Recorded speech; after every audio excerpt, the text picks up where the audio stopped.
Hello and welcome to another edition of the Sports Guys. I'm sports editor Jim Romsis along with staff writer Mike Hautemaki, and I've had another busy week of sports. The big thing, we had the Alpine ski meet and also the Nordic ski meet. Mike was covering those this week. How did the Alpine meet go for our local skiers? We only had one local skier this year from Virginia area Alpine. It was Joey Merold. It was his first time competing there, and things didn't go quite that well. He took a pretty, Scott Neff, the head coach, described it as a pretty spectacular crash, where he as Scott put it, the gates kind of just stacked up on him. He got further and further behind as he got towards the end of one of his runs, and he ended up taking a fall, flipping up into the air and landing on his back, which cost him a good 15 or 16 seconds on that first run. But, yeah, that's too bad. Yeah. But like Scott said, the coaches, since Joey was competing as an individual, they had encouraged him to just go 100%, go all out and see what he could do. Yeah. And that led to the crash. But nothing to lose, I guess. Yeah. He did pretty well on the second run. I think he was like 14 seconds less. Ended up 72nd overall, so I think he's a junior, so he has another shot at state next season. And hopefully he can stay on his skis and have a little bit better showing. But I think it was just good experience for him. It's always good to go to state for that first trip. Oh, for sure. And Coach Neff, I know he said he was getting better, every ski meet he was improving this season, and he really came on, so it was fun to see. Yep. The Nordic meet went quite a bit better for our area skiers. Yeah, we had the Ely boys team. They were competing as a team. They finished second, which was actually one spot higher than Coach Paul Anderson was hoping for. Jesse Olson was 8th overall in the individual standings, and all their other guys finished in the 22nd to 32nd range. So great day for them. Ely also had several girls competing, led by Amy Bianco, who capped off a pretty stellar career. Yeah, 5 years at state now. Yeah, this was her 5th and final state meet. She finished 9th. Erin Bianco was 39th, and there were some other girls behind them.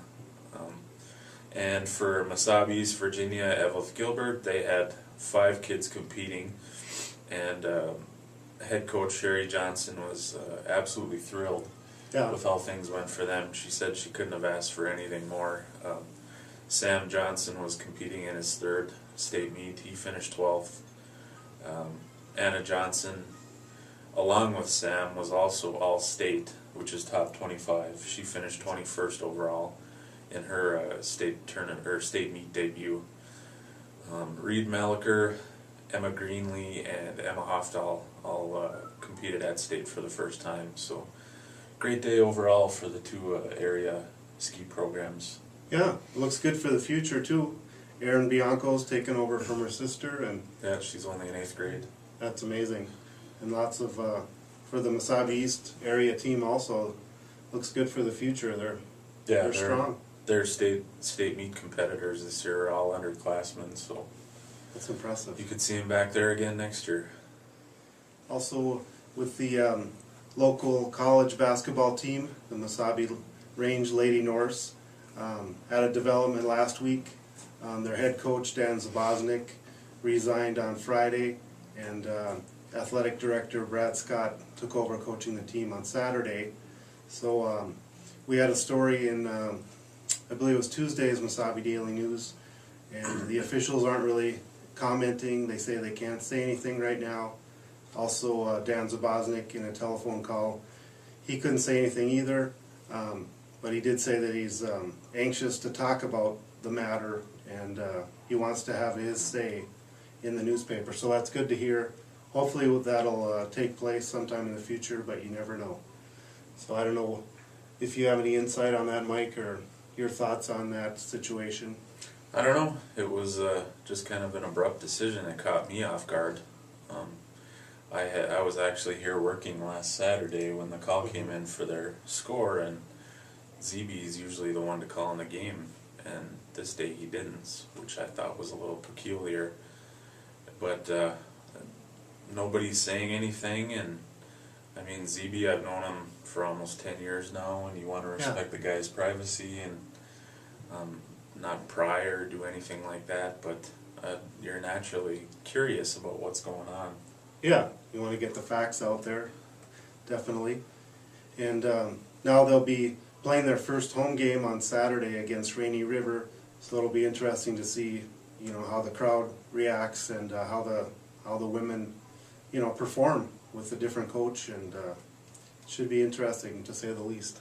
Yeah, they got their first win under Brad Scott on Wednesday night up in Ely against Vermilion, but this will be their first game in front of the home crowd with Scott at the helm. So tip-off is at 1 o'clock if you're interested in going. We're getting to the stretch run here of the winter sports season.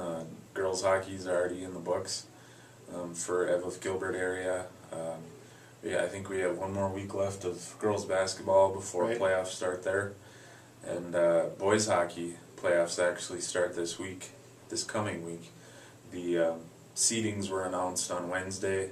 Virginia drew the number 4 seeds, so they have a home game next Thursday night against number 5 International Falls, and Evelyn Gilbert Mesabi East is the number 7 seed, and they will hit the road to travel to number 2 Duluth Marshall.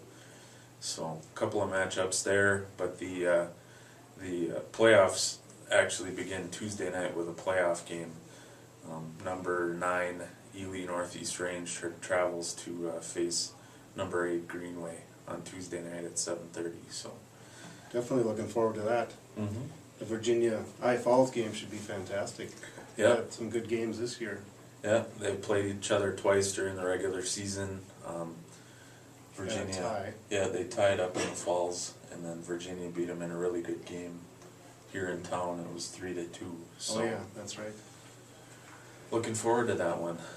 Then we got the girls basketball, like you say, Yeah, kind of following Mountain Iron Buell, of course, with their number 1 state ranking in the Class A. And I know March 14th they would, if they make it through the playoffs, they would be down at state. So we're definitely looking forward to that. Hope they got 2nd place last year, hoping they can make it one step further, I guess, with the championship. yeah. I mean, they're looking pretty good, maybe even better than they were last year. So we'll see what they can do. And with the NFL season wrapping up, we move on to other sports. Baseball starting up, and pretty soon, spring training. And then we also have the Daytona 500 is on February 24th. And this Sunday, as a matter of fact, they have the Bud Pole qualifying, where they'll determine the top 2 spots in the qualifying order. And then Thursday, they'll have the Budweiser Duel, and where they're going to determine the rest of the field. So I'm definitely looking forward to that. I mean, Daytona is just a big spectacle, and usually, you know, maybe a crash or 2. So it's something to look forward to, and help you make it through the winter as far as I'm concerned. Yeah. I guess I'm more of a baseball guy, so it was exciting to see spring training open up this week. But you gonna do fantasy NASCAR again this year? I'm trying to decide. I know they changed up the format, so we'll see. I just can't make up my mind. Okay. And about fantasy baseball. I don't know. I guess I'm more of a fantasy football guy because you don't have to reset your rosters every day. Right, right. But I don't know. I'm all about the crashes when it comes to auto racing, so we'll see if we get any excitement here in that Daytona 500. I think there's probably guaranteed of the big one, as they say, where all kinds of cars get involved. Looking forward to it. And now for my favorite story of the week. I just wanted to talk about this a little bit. On Tuesday night, there was a boys hockey game between Farmington and Chaska, and a pretty bizarre scene unfolded with about 4 minutes left in the game. Chaska was ahead 2-1 when the Farmington goalie, who will remain nameless at least for this segment, he took the puck, he skated in front of his own crease, shot the puck into his own net to tie the game at 2-2, and then proceeded to skate towards the edge of the ice. He turns around, gives the old one-finger salute towards his teammates and coaches on his bench, and then gives the salute and just skates off the ice. I had never seen anything like that, and I don't think I will again. I don't know if you've gotten a chance to look at the footage yet, or... I didn't watch the video. It sounds like a great way to go out, you know, if you never want to talk to your coaches or fellow players again. It's quite a way to go out. Yeah, I don't know if I mentioned that he was a senior and it was senior night. But the stories that I've read on the internet were that he was upset about losing playing time this season to a sophomore. Okay, sure. And, you know, that's a legitimate gripe, but, I mean, to pull a stunt like that, he apparently had told a friend to get a camera ready so he could get this on film.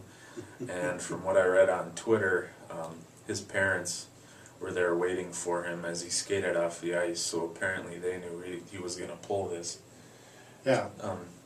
I don't know, just a very bizarre thing to do in my eyes. And for the kid's sake, I think he's only 17 years old. I just hope he doesn't come to regret this, and that it doesn't follow him around for the next however many years. Yeah, I wouldn't doubt it at all. And then, you know, just to put himself above the team is kind of sad if you ask me.